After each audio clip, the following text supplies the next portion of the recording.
Okay guys, kalau korang cari satu casing iPad yang serius, memang sangat cantik, aku sarankan korang tengok dalam link kat bawah, sebab ini adalah casing iPad jenis origami yang cantik, function dan juga menawan. Dekat bahagian sini dia ada lock tau. So lock ni dia bersambung sekali dengan Apple Pencil dan kita boleh cabut. Kalau korang punya Apple Pencil tak ada magnet, jangan risau, sebab kita boleh masukkan je Apple Pencil dekat sini, and then kita boleh letakkan dekat kita punya iPad, ataupun kita boleh bawa keluar. Nak guna kita cuma adjust sedikit sahaja dan kita tulis, lepas tu boleh terus letak balik dekat tempat dia. And then dia punya penutup ni kita boleh jadikan sebagai stand tau. Yang bestnya stand dia jenis floating, terapung. Okay, kita boleh lipatkan macam origami macam ni, and then kita letakkan dekat atas meja atau atas lantai ke. Nampak tak? Dia floating, terapung, sangat cantik tau. Ini kau nak beli yang original punya tu apa? Harga dia tapi cuba korang tengok dalam link kat bawah berapa ringgit yang korang dapat. Kalau korang rasa berbaloi, terus dapatkan. Okey, ini kalau yang jenis tegak. Kalau nak baring pun boleh macam ni.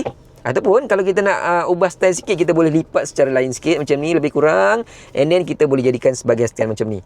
Bila jadi stand macam ni, kita boleh menaip, dan kita boleh ambil phone kita letakkan dekat bahagian atas ni. So sambil menaip, sambil tengok movie ke, tengok data ke dekat phone kita, dia boleh jadi double stand. Stand untuk iPad dan juga stand untuk phone juga. Oh, satu lagi, dia bukan jenis pakai casing tau. Dia jenis lekat, sebab dia gunakan magnet dekat iPad korang. So korang tengoklah iPad korang ada ke tak tersenarai dalam list. Kalau ada, terus check out. Okay, nak tanggalkan macam tu je. Pasang balik macam tu, pasang balik. Dan dia agak kuat juga, jangan risau, tak ada masalah punya, sebab dia gunakan magnet. So memang agak kuat, tapi janganlah lasak sangat. Okey, berpada-pada lah. Dah habis guna, tutupkan. Sangat cantik tau. Oh, tambah sekali dengan dia punya lock dekat Apple Pencil ni. Macam ni. Mantap habis, serius.